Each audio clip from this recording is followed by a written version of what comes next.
이 본문은 선생이 많이 되지 말라를 말하면서 선생된 자가 더 큰 심판을 받는다고 말합니다. 가르치는 자의 책임과 사명을 강조합니다. 연결되는 말씀이 누가복음 12장에 많이 받은 자에게 많이 요구할 것이요 많이 맡은 자에게 많이 달라 하실 것이다 입니다. 선생도 많이 받고 많이 맡은 자이죠. 누가복음 12장의 문맥은 주인과 종의 관계입니다. 많이 받은 자, 많이 맡은 자에게 많이 요구하신다. 바로 위의 말씀이 이거예요. 주인의 뜻을 알고도 준비하지 아니하고 그 뜻대로 행하지 아니한 종은 많이 맞을 것이요. 많이 맞다, 본문의 심판하다와 연결될 수 있습니다. 그 뜻대로 행하지 않는다. 야고보서의 전체 강조점인 행함이 있는 믿음이어야 한다. 행함을 강조하는 것과도 연결이 됩니다. 그렇게 예수님이 많이 받은 자, 많이 맡은 자의 책무를 강조하셔요. 누구에게 강조하시느냐? 제자들에게 하십니다. 먼저 제자들에게 말씀하여 이르시되 또 제자들에게 이르시되로 제자들에게 말씀을 하셔요.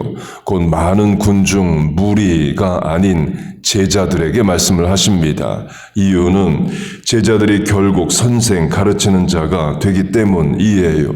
당장에는 예수님 아래 제자이지만 예수님 부활 승천하신 후에는 제자들이 초대교회의 지도자로 가르치는 자로 서기 때문이에요. 그때 제자들이 해야 하는 일은 예수님의 뜻대로 행하고 배운 대로 실천하고 또 잘 가르치는 사명을 감당해야 되기 때문입니다. 그렇지 못하면 주인으로부터 많이 맞는다, 본문으로 하면 심판의 대상이 된다 이에요. 선생이 잘못 가르치면 배우는 자들이 잘못되기 때문입니다.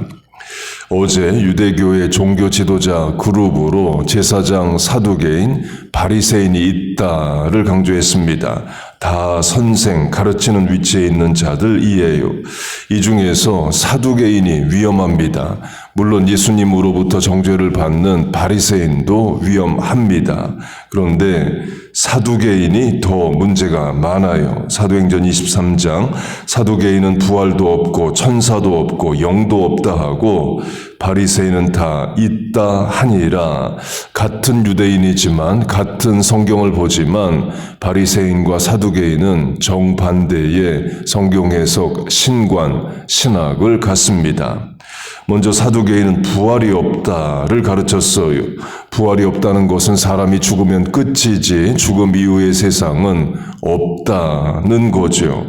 죽음 이유가 없다는 것은 천국 지옥이 없다를 말합니다. 요새식으로 하면 이단인 거죠. 그러면 사두개인이 유대교의 이단이냐? 그렇지 않습니다. 주류 정통입니다. 어제 강조한 대로 제사장들이 사두개파였어요. 사내들인 공의회의 정회원이 사두개인입니다. 그렇게 부활이 없고 죽음 이유가 없으면 중요한 것은 이 땅, 이생, 지금의 삶뿐인 거죠.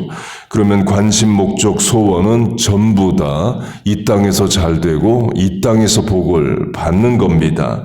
사두개인이 기도한다면 다 이 땅에서 성공하고 부귀영화를 누리게 하소서 의 기도뿐일 거예요. 죽음 이유는 없기 때문에 모든 관심은 이 땅에만 있습니다. 그래서 영어 사전에서 사두개인, 세듀시즈 찾아보면 물질주의자로 나옵니다. 이 땅의 삶이 전부인 자라는 거죠. 물질을 추구하는 자입니다. 랍비에 두 종류의 랍비가 있습니다. 첫째는 바리새파 전통으로 부활도 있다, 천사도 있다, 영도 있다 가르치는 랍비가 지금 있습니다. 그런 랍비는 죽음 이유에 대해서 가르칩니다. 그런데 사두개파적 전통을 가진 랍비가 지금도 있어요. 그런 랍비들은 죽음 이유는 없다 말하는 랍비가 있습니다. 천국, 지옥 없다 주장하는 랍비 있어요. 그들의 근거는 구약 성경에 천국 지옥이 안 나옵니다. 그러니까 유대교는 구약 성경만 보죠. 구약 성경에 문자적으로 명시적으로 천국 지옥이란 단어는 안 나와요. 천국 지옥을 말씀해 주신 분은 예수님입니다. 천국 지옥에 대해서 가장 많이 이야기하신 분이 예수님이셔요. 다음으로 사두개인의 잘못된 가르침은 천사가 없다입니다. 천사는 창세기부터 나옵니다. 천사만 65번 나오고 여호와의 사자, 그룹, 스랍, 미가엘, 가브리엘 다 합치면 100번 이상 천사가 나옵니다. 그런데도 사두개인은 천사가 없다는 거예요. 천사가 없다는 마귀, 귀신이 없다가 됩니다. 마귀, 귀신은 원래 천사였습니다. Every demon once was an angel. 한때 천사였던 존재가 마귀, 귀신이에요. 천사가 없다는 것은 결국 마귀, 귀신이 없다는 건데 이것도 말이 안 되죠. 창세기 3장부터 하와를 유혹한 옛뱀, 뱀이 마귀이기 때문입니다. 그런데도 사두개인은 천사가 없다, 마귀 귀신이 없다는 거예요. 같은 성경을 읽으면서 이상한 해석을, 잘못된 해석을 하는 선생입니다. 그리고 사두개인의 또 다른 잘못된 가르침은 스피릿이 없다 이에요. 사람은 물질적인 존재지 영적 존재가 아니라는 겁니다. 공산주의 유물사관 materialism과 같죠. 그렇게 영의 세계가 없다를 믿고 가르쳤습니다. 그러면 역시 유일한 관심은 물질 세계, 물질계인 거죠. 그래서 전술한 대로 영어 사전에서 사두개인 찾아보면 물질주의자로 나옵니다. 그들의 신학이 잘못돼서 결국에 소원하는 바는 이 땅의 물질이에요. 그렇게 문제 많은 잘못 가르치는 선생이 사두개인입니다. 그래서 신약 성경에서 사두개인이 예수 믿은 예는 없습니다. 바리새인 중에 예수 믿은 자는 나와요. 사도 바울이 바리새인이었고 또 니고데모가 바리새인이었습니다. 그러나 사두개인 중 어떤 사람이 예수를 믿었다 이런 말씀은 나오지 않습니다. 그렇게 사두개인 잘못됐고요. 그러면 바리새인은 제대로 된 선생이냐? 바리새인도 제대로 되지 않았습니다. 그래서 예수님으로부터 독사의 자식, 회칠한 무덤, 소경 이런 정죄를 당합니다. 바리새인은 사두개인과 반대로 부활도 있고 천사도 있고 영도 있다를 가르쳤습니다. 그런데 결국 바리새인도 사두개파와 같은 점이 있어요. 사두개인들이 영어 사전에서 물질주의자로 나온다면 바리새인, Pharisees 영어 사전에서 찾아보면 위선자, hypocrite으로 나옵니다. 이유는 누가복음 16장 바리새인은 돈을 좋아하는 자들이라, 돈을 좋아한다, 물질, 재물을 사랑한다는 거죠. 결국 사두개인이나 바리새인이나 결국 물질, 돈을 좋아하는 자들이 돼요. 신학적으로는 정반대입니다. 가르치는 것도 정반대이에요. 그러나 소원하는 바는 결국 같습니다. 그래서 예수님이 바리새인에 대해서 이렇게 말씀하십니다. 마태복음 23장 바리새인들이 잔과 대접의 겉은 깨끗이 하되 그 안에는 탐욕과 방탕으로 가득하게 하는도다. 잔과 대접을 겉으로 드러나는 신학 가르침이라면 그 안에 있는 속에 있는 것들은 그들의 가치관, 소원, 목표하는 바라고 할 수 있죠. 부활도 있고 천사도 있고 영도 있다. 신학적으로 다 맞는 말을 바리새인이 합니다. 그런데 결국 바리새인들이 소원하는 바는 뭐냐? 그들 안에 있는 탐욕과 욕심의 현실화이에요. 그걸 예수님은 누가복음에서 바리새인은 돈을 좋아하는 자라로 이야기를 하십니다. 우리에게 적용하면 우리는 사두개인과 같지는 않습니다. 우리가 부활, 천사, 영이 없다 그렇게 생각하지는 않죠. 그런데 바리새인과 같을 수 있습니다.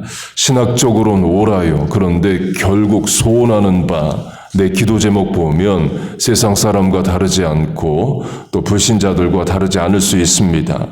물론 이 땅의 것을 구해야 됩니다. 안 구하는 것도 불신앙이에요. 이 땅의 것을 안 구한다는 것은 내 인생 내 힘과 능력으로 살 수 있다인데 그게 불신앙입니다.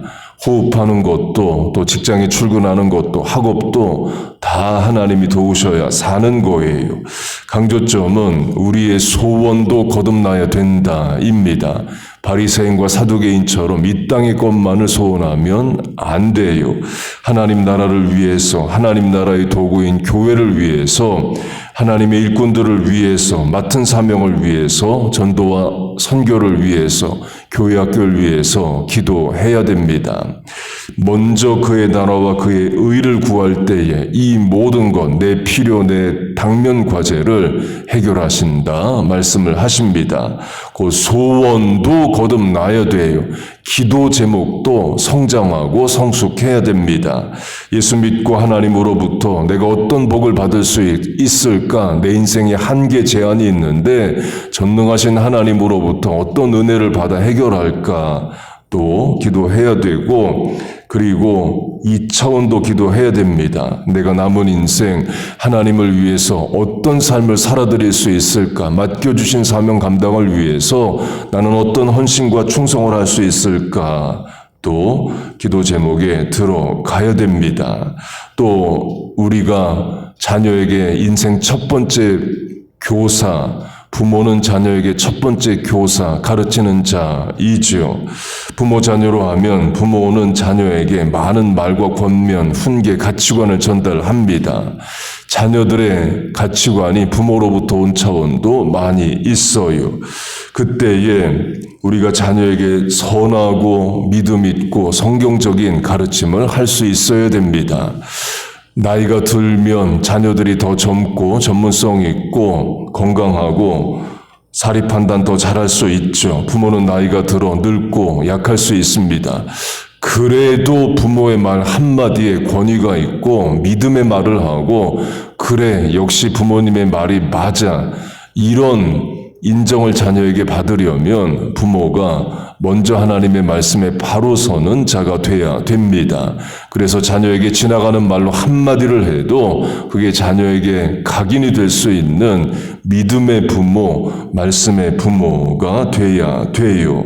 그리고 또한 우리 자녀들이 세상 나가서도 불신자라 해도 건전하고 가치관이 바른 좋은 선생, 지도교수, 상사, 윗사람들을 만나야 됩니다. 그런 만남의 복도 주시기를 바랍니다. 그리고 또 예수 믿는 우리가 세상에 나가서도 선한 영향력을 미치는 좋은 윗사람, 또 전수자, 선생, 가르치는 자가 돼야죠. 그렇게 우리와 자녀들에게 좋은 선생을 보내주시기를 주의 이름으로 축복하고 축원합니다. 아멘. 기도하겠습니다. 하나님 아버지, 우리와 자녀들 또 이 땅을 살아갑니다. 이 땅을 살면서 만나는 학교, 직장, 사업, 대인관계에 많은 사람들이 있습니다. 사두개인 같은 바리새인 같은 그런 사람들 만나지 않게 하시고 또 그런 사람들 분별할 수 있는 분별력을 허락하여 주옵소서. 부모된 우리가 먼저 말씀에 따라 잘 순종하여 살게 하시고 자녀에게 첫 번째 교사로 바른 교사, 선생 되게 하여 주옵소서. 말씀의 분별력을 가지고 세상도 가르침도 선생들도 분별하게 하여 주옵소서. 하나님이 아침에도 소원을 가지고 나왔습니다. 당면한 과제가 있습니다. 하나님 앞에 아뢰을 때에 도우시고 은혜를 주시고 해결하여 주옵소서. 예수님의 이름으로 기도하옵나이다. 아멘.